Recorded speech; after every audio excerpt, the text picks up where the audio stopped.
नमस्कार। आप सभी का स्वागत है हमारे YouTube चैनल पवित्र व्रत कथाओं में। आज मैं आप सभी को होलिका के बारे में कुछ विस्तृत जानकारी देने जा रही हूँ और होली की कथा भी सुनाऊंगी। होलिका कौन थी?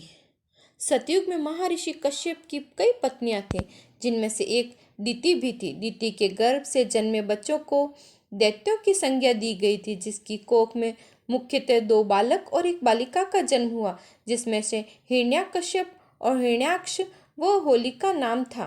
इनमें से सबसे बड़ा हिरण्याकश्यप था। इन दोनों दैत्यों का वध भगवान विष्णु को अलग अलग अवतार लेकर करना पड़ा था, जिसमें से हिरण्याक्ष दैत्य का वध भगवान विष्णु ने वाराह अवतार लेकर किया और हिरण्याकश्यप दैत्य का वध नरसिंह अवतार लेकर किया था। होलिका को भगवान ब्रह्मा का वरदान प्राप्त था। होलिका ने ब्रह्मा जी की कठिन तपस्या की, जिससे उन्होंने उसे एक विशेष प्रकार का वरदान दिया था। भगवान ने वरदान दिया कि तुम अग्नि में कभी नहीं जलोगी।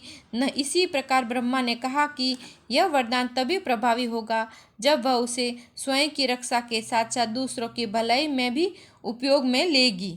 इस वरदान को पाकर होलिका बहुत खुश थी। वह अब तीनों लोकों में अग्नि से नहीं जलकर भस्म नहीं होने वाली थी।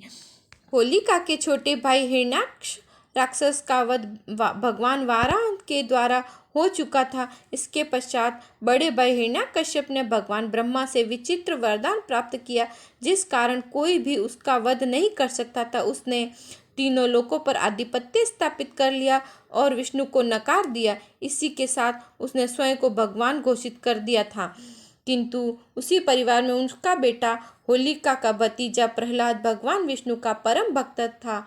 सभी उसे इस व्यवहार से बहुत दुखी रहने लगे। हिरण्याकश्यप ने उसे कई बार मारने की कोशिश की, पर वह भगवान विष्णु की कृपा से उसके प्राणों की रक्षा हो जाती थी। एक दिन हिरण्याकश्यप इसी चिंता में डूबा हुआ था। तभी होलिका को विचार आया कि भाई, मैं अग्नि में नहीं जलती हूँ। ऐसे करती हूँ कि आपके पुत्र को मैं गोदी में लेकर अग्नि में बैठ जाती हूँ, जिससे आपका पुत्र तो जल जाएगा और मैं नहीं जलूंगी। हिरण्याकश्यप को यह प्रस्ताव पसंद आया। उसने सैनिकों से यह आदेश दिया कि खाली जगह में विशाल लकड़ियां और घास फूस इकट्ठा कर दिया जाए। सैनिकों ने सारी व्यवस्था कर दी और होलिका प्रहलाद को अपनी गोदी में लेकर अग्नि में बैठ गए। इसके पश्चात हिरण्याकश्यप की आज्ञा अनुसार चिता में आग लगा दी गई। आग लगाते ही प्रहलाद हमेशा की तरह विष्णु विष्णु नाम से जप करने लगा। जैसे अग्नि की आंच तेज होने लगी, वैसे वैसे होलिका के शरीर में तपन होने लगी। आश्चर्यचकित थी कि मुझे ये अग्नि में जलन क्यों महसूस हो रही है। तब अग्नि उस तक पहुंच चुकी थी और वो होलिका का शरीर अग्नि में जलने लगा। प्रहलाद निश्चिंत बैठा था और भगवान विष्णु का जाप कर रहा था। होलिका को यह देखकर बहुत क्रोध आया। वह चीखने चिल्लाने लगी, भगवान ब्रह्मा के दिए वरदान को झूठ बताने लगी। यह देखकर भगवान ब्रह्मा ने उसे दर्शन दिया और कहा, यह वरदान देते समय मैंने तुमसे कहा था कि यह वरदान तभी प्रभावशाली होगा जब तुम इससे दूसरों की भलाई में, दूसरों की रक्षा में काम में लोगी, पर तुमने इसका दुरुपयोग किया है, इसलिए स्वतः ही निष्प्रभावी हो गया है। यह कर भगवान ब्रह्मा अंतर्ध्यान हो गए। वह अग्नि में बहुत ही विशाल थी और वह होलिका जलकर भस्म हो गई। प्रहलाद की रक्षा तो भगवान नारायण कर ही रहे थे, इसीलिए उसे कुछ नहीं हो रहा था। वह बाहर खड़े खड़े सभी सैनिक और हिरण्याकश्यप होली की चित्कार सुन रहे थे, लेकिन सभी असहाय थे। देखते ही देखते होलिका का शरीर उसी अग्नि में जलकर भस्म हो गया, जबकि भक्त प्रहलाद कुशल सकुशल बाहर आ गया। कथा। कुक्कड़ और मुक्कड़ नाम की दो बहनें थीं। दोनों एक छोटे से पर्वत की चोटी पर रहती थी। एक बार पर्वत पर दानावन लग गया। कुक्कड़ तो अपने प्राणों की रक्षा के लिए उड़ गई, मगर मुकुड़ को विचार आया कि मैं अपने छोटे से बच्चों को छोड़कर कैसे जाऊं। मेरे बच्चे तभी बहुत छोटे हैं, उड़ना नहीं जानते। ऐसा सोचकर वह अपने बच्चों के साथ जलकर मर गई। कुक्कुड़ के बच्चे भी सब जलकर मर गए। एक बच्चा मुकुड़ के पंखों के नीचे आकर वह भी जलकर मर गया। इस घटना के कुछ वर्ष बीत गए।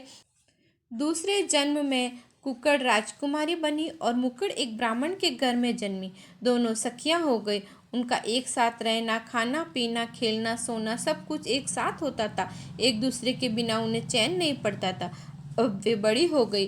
राजकुमारी के पिता राजा ने ब्राह्मण से कहा कि तेरी और मेरी बेटी दोनों बहुत घनिष्ठ सहेलियां हैं, इसलिए इन दोनों का विवाह एक ही नगर में करना चाहिए। तदनुसार एक ही नगर में कुकुड़ का विवाह राजकुमार से और मुकुर का विवाह ब्राह्मण परिवार में किया गया। दोनों का वैवाहिक जीवन सुखमय चल रहा था। दोनों के घर में पुत्रों का जन्म हुआ। कम भाग्य के कारण राजकुमारी के पुत्र जन्म लेते ही मर गया। ब्राह्मणी का पुत्र जीवित था। वह अति धार्मिक प्रवृत्ति की थी, व्रत उपवास रखती थी, होली माता की कथा सुनती थी, तुलसी जी की पूजा करती थी। राजकुमारी की जितनी भी संतानें हुई वे मरती रही, ब्राह्मणी के पुत्र जीवित ही रहते थे। राजकुमारी ने सोचा कि हम दोनों सखियां हैं, एक ही नगर में हमारा विवाह हुआ, फिर भी मेरे पुत्र मर जाते हैं और मेरी सखी के पुत्र सारे जीवित रहते हैं। ऐसा क्यों? शायद मुझ पे कोई जादू टोना कर रहा है, इसलिए मेरी संतानें मर जाती हैं। उसके मन में ईर्ष्या भाव पैदा हुआ। इस कारण उसने लड्डुओं में विष मिलाकर दासी के साथ ब्राह्मण सखी के घर भेजे। दासी जब वहां पहुंची तो ब्राह्मणी तुलसी के ताने के पास बैठकर तुलसी की पूजा कर रही थी। उसने लड्डू रसोई में रखने के लिए कहा। बच्चे खेलने से आए तो उन्होंने पूछा, माँ माँ मासी ने क्या भेजा है? माँ ने बच्चों से कहा, रसोई में जाकर देख लो। बच्चों ने देखा तो लड्डू था, वो सोने का लड्डू बन गया। बच्चे तो स्वर्ण के लड्डू को लेकर गेंद बनाकर खेलने लग गए। यह देखने के लिए थोड़ी देर में राजकुमारी ने हकीकत जानने के लिए दासी को भेजा। लड़के तो मरने के बदले गेंद से खेल रहे थे। दासी ने जैसा देखा वैसा रानी से जाकर कह दिया। रानी ने सोचा कि अवश्य मेरी सखी कोई उच्चाटन विधि कर रही है। दूसरी तरकीब ढूंढ निकाली। विषैले सांप बिच्छू एक मटके में बांध कर भेजे कि कोई लड़का मटके का मुंह खोलता है तो खोलते ही उसको सांप बिच्छू काट जाएंगे और वह मर जाएगा। दासी के साथ मटका ब्राह्मणी के घर भेजा। मटके का मुंह खोला तो विषैले सांप बिच्छुओं के बदले में सोने की जंजीरें बन गए।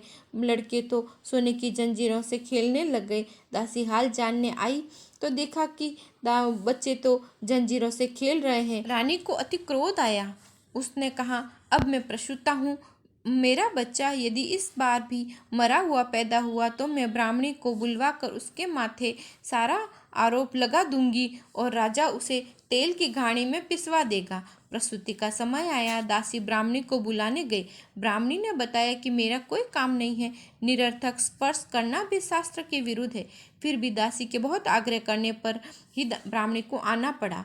पुत्र पैदा हुआ, मरा हुआ। दासी ने धक्का देकर ब्राह्मणी को मृत पुत्र के ऊपर फेंक दिया। कौतूहल हुआ, बच्चा तो रोने लगा। रानी तो उस पर अभियोग लगाना था, मरवाना चाहती थी, परंतु उल्टा सीधा ही हुआ। रानी का पाप नष्ट हो गया और उसके मन में सत्य प्रकट हुआ। वह ब्राह्मणी ने बताया कि पूर्व जन्म की कथा क्या तुम्हें याद नहीं है? मुझे तो सब याद है। पूर्व जन्म में हम दोनों कुक्कड़ मुक्कड़ दोनों बहनें थी, पर्वत पर रहती। पर्वत पर दावानल फैला था। तू तो अपने बच्चों को छोड़कर उड़ गई थी, इसलिए तेरे बच्चे तुझे त्याग कर चले जाते हैं। मैंने अपने बच्चों के साथ जलकर मर गई थी, इसलिए मेरे बच्चे मेरे पास हैं। तेरा एक बच्चा मेरे पंखों के नीचे होने के कारण वह भी जलकर मर गया था। वही बच्चा मेरी साड़ी के पल्लू का स्पर्श पाते ही जीवित हो गया। तेरा पुत्र यह अमर रहेगा। मैं और होली माता की कथा कहती हूँ, तुलसी माता की पूजा करती हूँ, जिससे मैं बहुत खुश और सुखी रहती हूँ। रानी ने भी होली माता और तुलसी माता की कथा सुनी, धर्म ध्यान में मन लगाया, आत्म कल्याण किया। होली माता ने जिस प्रकार ब्राह्मण कन्या के पुत्र को जीवित रखा, वैसे ही होली माता सबके पुत्रों को जीवित रखे, सुखी रखे, खुश रखे, सबका जीवन उत्तम करे। जय होली माता की। आप सभी को मेरी कथा पसंद आई हो तो प्लीज़ लाइक शेयर सब्सक्राइब कीजिए और कोई कथा सुनना चाहते हैं तो कमेंट बॉक्स में डालिए। जय श्री कृष्णा।